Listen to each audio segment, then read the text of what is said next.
This is problem 1590. It's on page 692. In the two-cylinder air compressor shown, the connecting rods BD and BE are each 8 inches long, and the crank AB rotates about the fixed point A with a constant angular velocity of 1800 revolutions per minute clockwise. Determine the acceleration of each piston when the angle theta is 0. So I've drawn the sketch they have in the text here. I've changed it just a little bit. They had their angle off just a little bit. I put mine vertical. The two pistons are opposed at 90 degrees, so I've drawn that here. This configuration D and E would be at the same level. Something they noted I forgot to add to my drawing are the lengths. Let's see, in fact, somewhere, yeah, they note that each is 8 inches long. So let me just put it down here. This distance here is 8 inches, and then the crank distance is another 2 inches. This distance is also 8 inches. So I guess I could put it here, and maybe here would be better. Okay. So the connecting rod lengths are both 8 inches, and then the crank is 2 inches. In the configuration they're interested in, the angle theta between the crank and this line, that angle is 0 degrees, so that brings it over here. Anyway, the angular speed is still clockwise, or the angular velocity is still clockwise, and this is the position where we want the solution. So we're supposed to find the acceleration of D and E. The reason you'd be interested in this is because these are extremes, right? These are points where there's either going to be a maximum or a minimum acceleration of D and E of the two pistons. They're mirror images of one another, so this is an interesting configuration for the sake of considering forces acting on them. Anyway, we're going to write the acceleration of B, excuse me, which I guess I should note which point that is. That's the end of the crank. We're going to write the acceleration of B in terms of the acceleration of A. Now it's pretty obvious. B is just moving around in a circular path at constant speed, so there will just be a normal acceleration. In other words, the acceleration of A is 0. We need to complete the relative acceleration equation, we need the relative acceleration piece. But this piece is only going to have normal components, no tangential components. So, let me get my place back, there we are. And notice that this acceleration will only be in the I direction. I'm using a rotating coordinate system because it's most convenient. So X is aligned with one connecting rod, Y is aligned with the line from A to E. So there's my coordinate system, and it is, of course, a right-hand coordinate system. It's orthogonal there. Anyway, so there's only a normal component of acceleration V, and that points in the positive I direction. Now, we know the angular speed. In fact, they told us it's 1,800 RPM. I went ahead and converted that to 188.5 or so radians per second. So let me plug that in, 188.5 radians per second, quantity squared. The distance between B and A, that's the 2-inch distance. And so if you put this in your calculator, you get about 71,061 inches per second squared, which is quite an acceleration. The acceleration of gravity is 384 or so inches per second squared. So that's quite an acceleration in the first place of just that point on the crankshaft. Anyway, let's take care of the velocity part because we're going to need the angular speeds of the connecting rods. So let's take care of that next. Actually, what I'll do is I'll calculate the velocity of point B, and I'll need that in order to get the angular speeds of these two here in just a minute. But anyway, I know the angular speed of the crankshaft. And so I can write that the velocity is omega r, but to make it clear, since I know the direction is like this, then the velocity point B is just in the y direction. So this is just j. So this is equal to 188.5 radians per second, that's omega, multiplied by the distance between A and B, which is just 2 inches. It's not quite what we did before because we had to square the angular velocity before to get acceleration. Now we're just going for velocity. Anyway, this comes out to 377 inches per second in the j direction. Pardon me. So there's the linear speed of point B. Now, I'd like to get the angular speed of the connecting rod from B to D. And if you think back to your instant center analysis, you'd realize that this is an instant center between AB and BD. It has the same velocity on both. And it should be fairly apparent to you at this point that point D is not actually moving. Because if you think about the crankshaft coming around, as it gets farther and farther, or closer and closer to this inline configuration, the piston has to slow down. In fact, when they are aligned, small movements in this direction will end up with essentially no movement up and down of point D. So the linear velocity of point D is 0 at this point, and therefore it is an instant center of this connecting rod with respect to ground, because it's not moving with respect to ground. So we can calculate the angular velocity, which if this point's going this way, then the connecting rod is rotating counterclockwise. Okay? All we really need is omega cross r, this distance, and it will be the velocity of that point. So we can write it this way. The angular velocity of BD must be the ratio of the velocity of point B divided by the distance between B and D.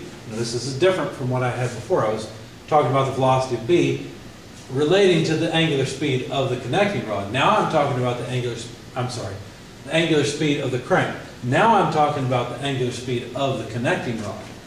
Now the VB is still the same. It's still the same point, and it has the same velocity on the crank as it has on the connecting rod.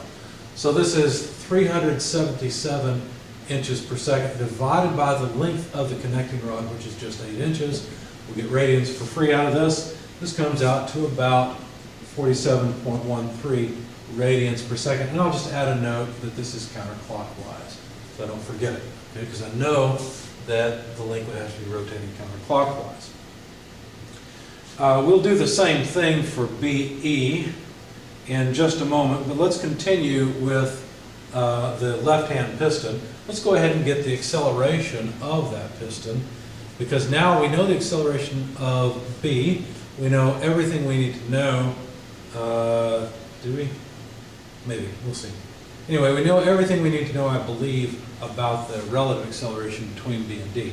Anyway, so the acceleration of B, I'll just copy it down. I know it's only going to have an I component. Actually, let me go ahead and do that. I'll just note that it only has an I component. And then this will have normal and, or the relative acceleration will have normal and tangential components. The normal component, let's think about this for a minute. If we're interested in the acceleration of point D, what do we know about it? Well, if it has a, if it's rotating and we take B as our reference, then we'd have to think about it as having a normal direction like this. And the angular acceleration, well, I always like to think about rotation with angular acceleration as counterclockwise or positive. So this would be the tangential direction, okay? Because remember, we're taking B as our reference for the relative motion part. Okay, so that normal piece will only have an I direction. And normally I'm more careful with my signs. I'm wondering if I made a mistake along the way, because if B is the reference, then we should have our tangential direction this way, because we want an angular acceleration positive counterclockwise. I'm going to deviate from my notes just slightly and see what happens. I've got a plus sign here in my notes, but I'm going to put a minus sign. Acceleration of D with respect to B in the J direction. Okay. All right, now the acceleration of D, well, think about it. D cannot accelerate in the Y direction. If it does, this piston will not follow a straight line path. So it must only have an I component. And that's what saved me in my notes. I should have made that negative in my notes, and I didn't. Anyway, we'll get to that in a moment. So acceleration of B has only an I component, and then we've got the relative acceleration, but the relative acceleration in the normal direction is just the angular speed of rod BD squared times the vector, or the times the distance between B and D. This is in the I direction, so that's that term. And then we have minus alpha D with respect to B, R D with respect to B. I'm sorry, I shouldn't have this. Not D with respect to B, this is alpha dB. Okay? and that's in the j direction. But notice that there's no j component over here. That tells us that this whole thing has to be exactly 0, which lets us know then that the angular acceleration of rod dB is exactly 0 at this position. Okay, so it has no angular acceleration. All right, that's what the y component tells us. What does the x component tell us? Well, it says that the acceleration of d is equal to the acceleration of b plus the angular speed of bd squared times the difference, or the distance between b and d. So extracting the I components, we can plug all of this in. We've got it. Acceleration of b is right here. We calculated that early on, 71,061 inches per second squared, plus the angular speed of bd, which we've got somewhere here. Here it is, 47.13 radians per second, but it has to be squared, so that will give us our inverse second squared, which will match here. And then we need inches. That's just, well, that's this distance, RBD. And the distance between those 2 points is 8 inches. Okay? When you plug all this into your calculator, then you'll find that the acceleration of d is about 88,831, and that's in the I direction, inches per second squared. So let me just draw it all or write it out as one thing. Here's the result from here. That's the magnitude of the vector. We know it's only in the I direction. So that answers the first question, what's the acceleration of d? Now we need to calculate the acceleration of e. Pardon me. I'm going to erase the upper portion of this work so that I'll have some space. And we'll basically play the same game to get the acceleration of point E. In fact, we'll write that the acceleration of point E is equal to the acceleration of point B plus the relative acceleration between E and B. Break it up into components again. Acceleration of B plus this broken up into components, we will have acceleration of E with respect to B in the normal direction plus the acceleration of E with respect to B in the tangential direction. Okay, so if you notice, this is a theme. This is what we do over and over. We break up the relative acceleration into normal and tangential components every time. Okay, now, the acceleration of point E can only have a j component. So let me go ahead and make that clear. The acceleration of point B I will leave as it is for the time being, although I know that the acceleration of B is only in the I direction. In fact, let me go ahead and do that. And then expanding this term, the normal acceleration is always an omega squared r type term in the normal direction. What's the normal direction? Well, if we're thinking about the rotation of E about B, so B is our reference, that's what we just said here, B is the reference. We're thinking about the rotation of E around B. Well, then omega squared doesn't matter if it's positive or negative, it's going to give us a positive term, right? The normal direction will be like that. Notice it's not along this line, it's not along the y. It has a negative y and negative x component. The tangential direction, again, I like to think of angular acceleration as being positive, so I'm going to write the tangential direction like this. Okay? So anyway, back to the normal piece. This is the normal piece, we know that. We know that it is pointing, well, I'm going to leave it as the normal direction because, like I said, it's got components in the negative x and y direction. We'll deal with that complication in just a minute.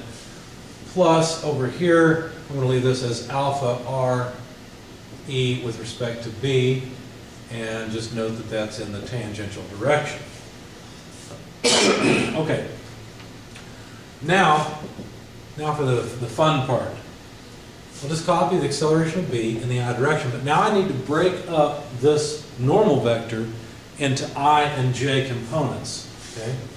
So to do that, I'm going to sketch a little diagram off to the side of the link between point E and point B. Now notice the coordinate system, or lines parallel to the coordinate system would look like this. Okay, so let me do some geometry work off to the side. Now you know that this length has length 8 too. I can't speak. This connecting rod has length 8 inches, and this distance is the distance along the crankshaft. So we know that that's 2 inches.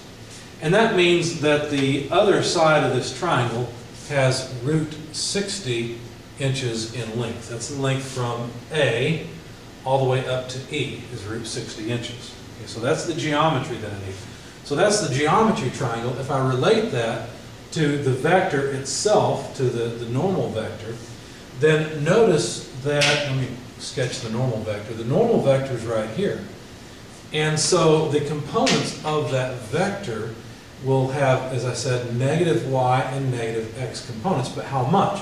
Well, you just scale the components of the vector. Let me break it up into parts. Scale the components of the vector by the components of the geometry. So this becomes very simple. Plus omega squared b e r e slash b. And now in the normal direction, well, I want to break it up into I and j. Okay? Let me write the I piece first. The I piece is this piece. Okay? It's the negative I piece. And all I really have to do is scale the entire vector by 2/8, right? Because these two triangles are similar. The geometry triangle, the red triangle, is similar to the vector triangle, the unit vector triangle, which is in black. And so this x piece here, which is in the negative x direction, is going to be 2/8 of the length. So all I have to do is write 2/8 in the I direction. Okay?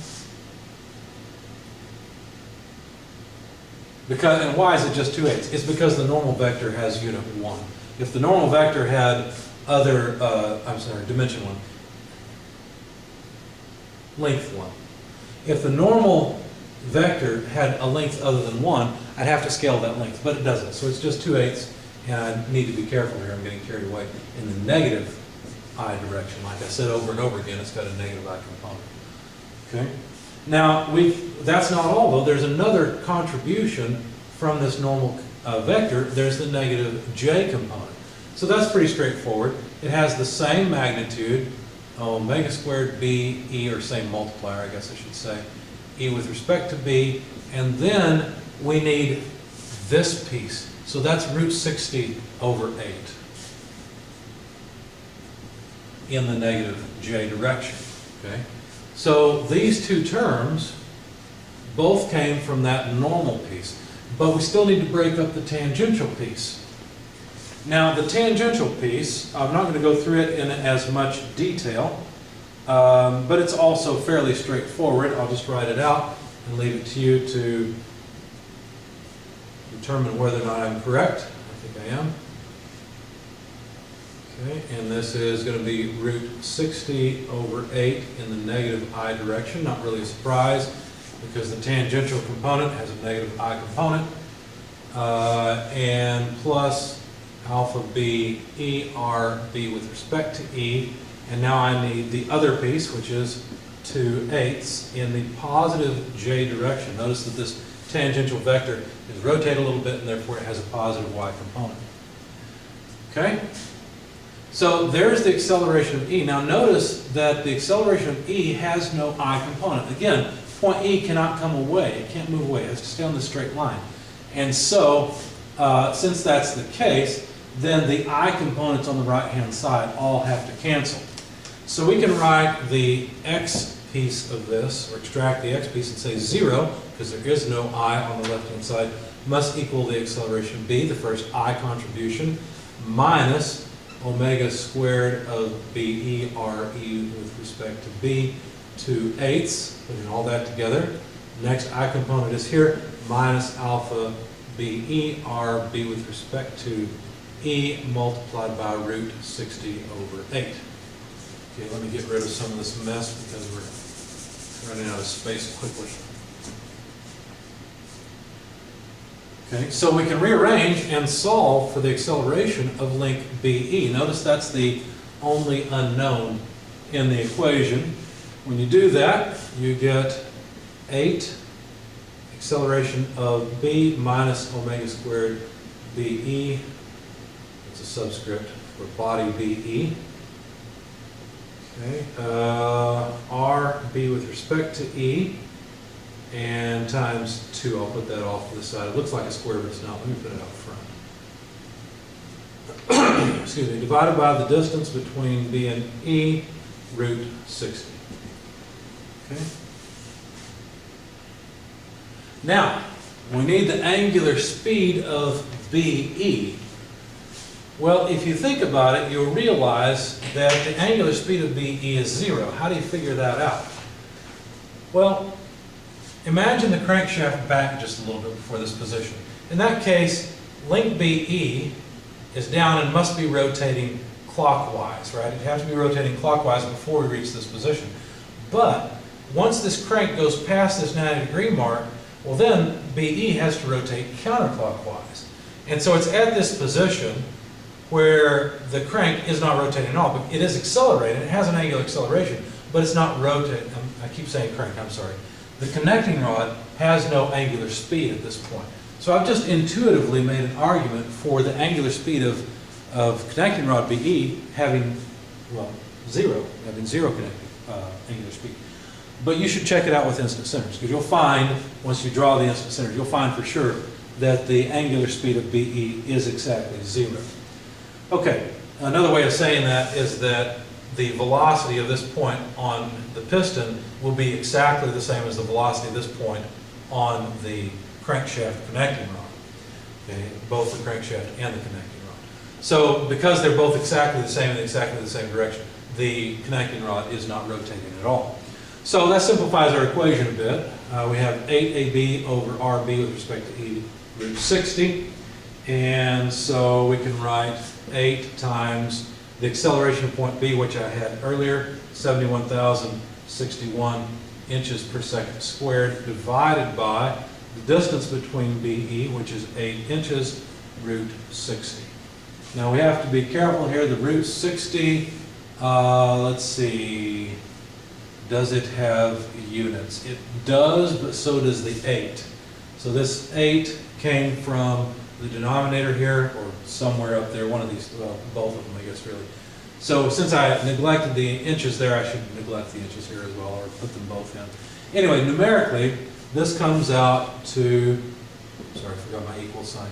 So the angular acceleration comes out then to about 9,173.94 radians per second squared. Note that is counterclockwise because it ended up being positive, but that's not really what we wanted. We don't just want the the angular acceleration of it, we want the linear acceleration of point E. So we're going to basically do the exact same thing we did before in taking the components. So you got the acceleration of D, now we want the acceleration of E. So to get the acceleration of E, well, now we just take the Y component. So the acceleration of E is equal to, now we've discovered that the angular speed of BE is 0. So what does that tell us? Well, that tells us it'd been nice to do the velocity analysis earlier, because all these terms just go away. Okay, so extracting what remains, we've only got one. It's alpha BE RB with respect to E, 2/8, and there's no negative sign, so we're okay there. So what we have to do is plug it in. 9,173.94 radians per second squared, okay, for alpha.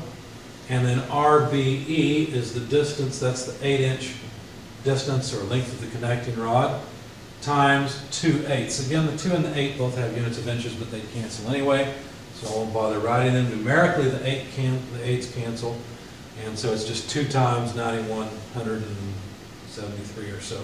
This comes out to about 18,348 in the J direction inches per second squared. So there's the acceleration of point E as a vector. So E is accelerating up this way. In other words, it's going to be moving faster and faster. And D is accelerating down. Not really a surprise in this problem. D is accelerating a whole lot more than E is. E is at a relatively small acceleration by comparison. But they're both accelerating quite a bit. And once you get to strength of materials, you'll be able to use this acceleration, calculate an effective force. And if this connecting rod is too narrow, it would actually buckle, because that's a significant compressive force in that link. Now, of course, in this link, we're going to have a tension. And so, anyway, so there's our solution to the problem.